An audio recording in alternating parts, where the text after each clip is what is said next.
விருச்சிக ராசி அன்பர்கள் உங்களுக்கு இந்த 2026 எப்படி இருக்குது அப்படின்னு ஃபஸ்ட்டு முற்பகுதி அப்படின்போது 1/6/2026 வரைக்கும் சனி பகவான் எப்படி இருக்கார்? பஞ்சம சனி பகவானை பற்றி சொல்லணும் அப்படின்னா அஷ்டமகுரு அப்படின்போது டிஃபால்ட்டாக ஒரு சில விஷயங்கள் கவனமாக குரு பகவானை பற்றி சொல்லணும் அப்படின்னா 2 மற்றும் 5க்கு அதிபன். அதாவது தன குடும்ப வாக்குஸ்தானத்துக்கும் அவன் தான் அதிபன், பூர்வ புண்ணியஸ்தானம் புத்திரஸ்தானத்துக்கும் அவன் தான் அதிபன். புண்ணியஸ்தானம் புத்திரஸ்தானத்தை குரு பகவான் பார்க்குறாரு. பூர்வீகம் சார்ந்து சொத்து பத்து வீடு வாசல் இருக்கு.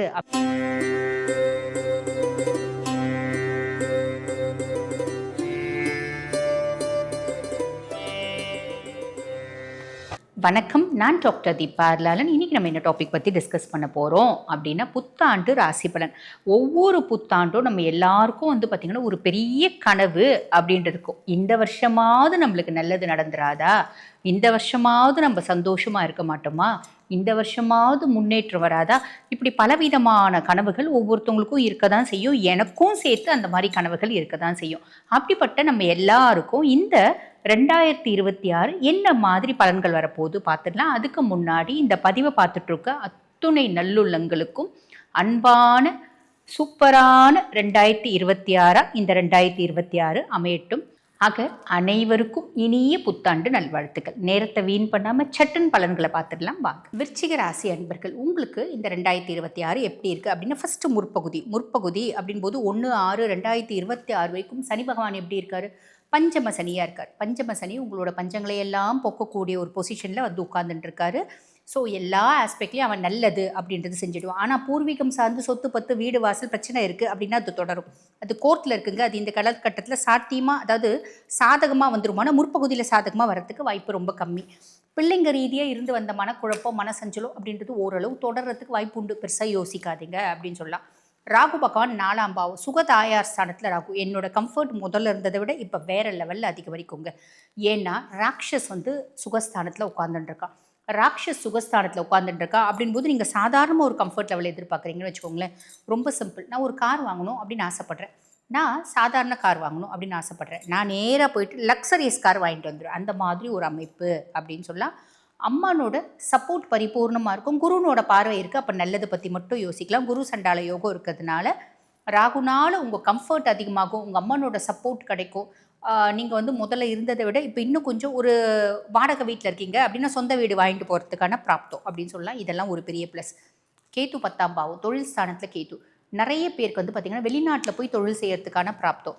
வெளிநாடு வீசாவுக்கு ரொம்ப கஷ்டப்பட்டுட்டு இருக்கவங்க நிறைய பேருக்கு கிடைக்கிறதுக்கான ஒரு வாய்ப்பு இருக்குது அப்படின்னு சொல்லலாம். நான் ஆல்ரெடி ஃபாரினில் தாங்க இருக்கேன், நல்லது. இதில் நெகட்டிவ் ஏதாவது இருக்கா? வேலை செய்கிற இடத்துல பெருசாக ஹாப்பினஸ் அப்படின்றது இருக்காது. வேலை செய்கிற இடத்துல யாரும் பெருசாக ஃப்ரெண்டு இருக்க மாட்டாங்க. ஆல்ரெடி இருக்க ஃப்ரெண்ட்ஸு கூட நம்மளை விட்டு விலகிற மாதிரி இருக்கும். யாருக்கும் நமக்கும் ஒரு நல்ல அந்யோன்யம் நல்ல உறவு அப்படின்றது இருக்காது. என்னங்க பண்ணுறது, நம்ம வேலை செய்ய தானங்க போயிருக்கோம், நம்ம வேலையை செஞ்சுட்டு நம்ம உண்டு நம்ம வேலை உண்டு அப்படின்னு இருந்துட்டால் பிரச்சனையே இல்லைங்க. ரொம்ப சிம்பிள் அப்படின்னு சொல்லலாம். ரசாயனம், மருத்துவம், ஃபார்மகாலஜி இந்த மாதிரி டிபார்ட்மெண்ட்லாம் பார்த்திங்கன்னா ரொம்ப சூப்பராக இருக்கும். அக்கல்ட்டு சயின்ஸ் இந்த மாதிரி டிபார்ட்மெண்ட்டு, நாங்கள் தந்திரம் பண்ணுறேங்க மந்திரம் பண்ணுறேங்க, அவங்களுக்குலாம் ரொம்ப சூப்பராக இருக்கும் அப்படின்னு சொல்லலாம். சரி, அதுக்கப்புறம் குரு பகவானை பற்றி சொல்லணும் அப்படின்னா அஷ்டமகுரு அப்படின்போது டிஃபால்ட்டாக ஒரு சில விஷயங்கள் கவனமாக இருக்கணுங்க. மொதல் விஷயம் ஆரோக்கியம் சார்ந்த கவனம், ஹெல்த்தில் ரொம்ப கவனம் அப்படின்றது இருக்கணும். 2 வீலர் மேக்ஸிமம் ஓட்டுறது அவாய்ட் பண்ணிவிடுங்க. 4 வீலர் அப்படின்றது யூஸ் பண்ணிக்கோங்க. சரிங்களா? தேவையில்லாத சேர்க்க வேணாம்.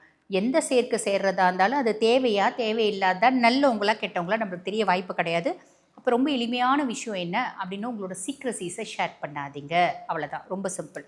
அதுக்கப்புறம் பாருங்கள், நமக்கு பிரச்சனை ஒரு இடத்துல இருக்குது அப்படின்னா அந்த பிரச்சனை இருக்க இடத்துல வேடிக்கை பார்க்குற வேலை கூட நம்மளுக்கு வேணாம். இதில் கவனம் இருக்கீங்க அப்படின்னா போதுமானது. பெருசாக யோசிக்கணும் அப்படின்ற அவசியம் இல்லை. இது முற்பகுதி.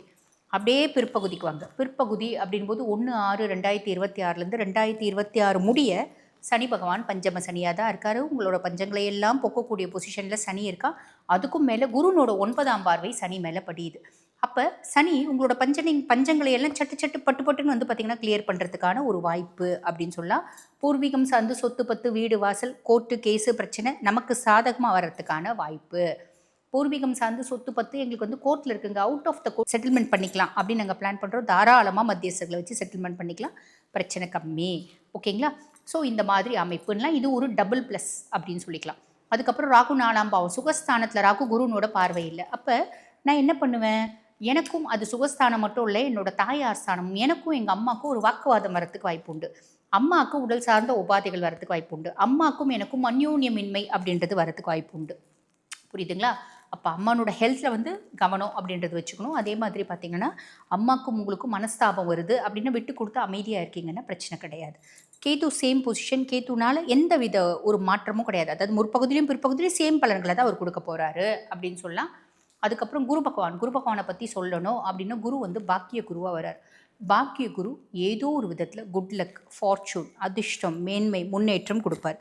முற்பகுதியில் உங்களை கெடுக்கணும் அப்படின்னு கங்கணம் கட்டின்னு இருந்த குரு பகவான் பிற்பகுதியில் உங்களுக்கு கொடுக்கணும், உங்களை ஆளாக்கணும், உங்களை வந்து நல்ல பேர் வாங்க வைக்கணும் அப்படின்னு கங்கணம் கட்டின்னு இருப்பார். அவர் எந்த வேலை செஞ்சாலும் கங்கணம் கட்டின்னு தான் செய்வாரா அப்படின்னா ஆமாம். நம்மள மாதிரிலாம் கிடையாது. ஒரு விஷயத்த ஸ்ட்ராங்காக முடிவெடுப்போம், அப்புறம் அட போய் யாரா இந்த வேலையை செய்யுது அப்படின்னு தூக்கி போட்டு போயிட்டே இருப்போம். ஆனால் அவர் அப்படிலாம் கிடையாது. எந்த வேலை செய்யணும் நான் கொடுக்கணும் அப்படின்னு நான் முடிவு பண்ணிட்டேன், நான் கொடுப்பேன். இது சனிக்கு தானங்க குருக்கும் அப்படி தான் அப்படின்னு சொல்லலாம். ஓகேங்களா? ஸோ பாக்கிய குரு ஏதோ ஒரு விதத்தில் பாக்கியத்தை நம்மளுக்கு கொடுத்துருவார். பொதுவாக குரு பகவானை பற்றி சொல்லணும் அப்படின்னா 2 மற்றும் 5க்கு அதிபன். அதாவது தன குடும்ப வாக்குஸ்தானத்துக்கும் அவன் தான் அதிபன், பூர்வ புண்ணியஸ்தானம் புத்திரஸ்தானத்துக்கும் அவன் தான் அதிபன்.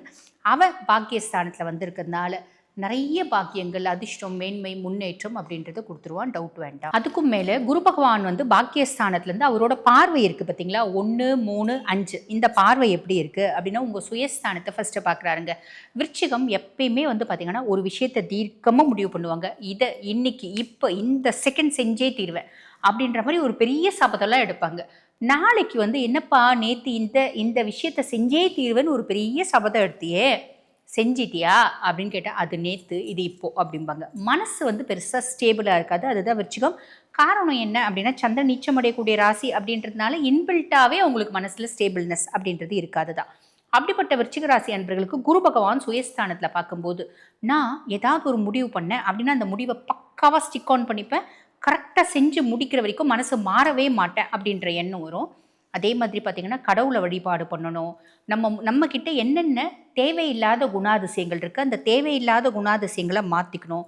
நாம் பதப்படுத்திக்கணும், பக்குவப்படுத்திக்கணும், செல்ஃப் அனலைஸ் பண்ணிவிட்டு நம்மக்கிட்ட இருக்க நெகட்டிவிட்டியை மாற்றிக்கணும். நெகட்டிவ் கேரக்டர்ஸ் எல்லாம் வந்து ஓவர் கம் பண்ணணும், பாசிட்டிவிட்டியை அதிகப்படுத்திக்கணும் அப்படின்ற பலவிதமான எண்ணங்கள் வருங்க. இதெல்லாம் சூப்பரான விஷயம் அப்படின்னு சொல்லலாம்.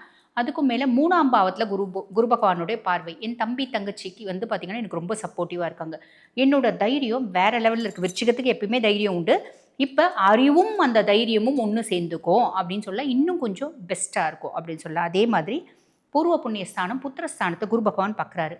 பூர்வீகம் சார்ந்து சொத்து பத்து வீடு வாசல் இருக்குது அப்படின்னா எனக்கு வரத்துக்கான பிராப்தம் அப்படின்றது உண்டு.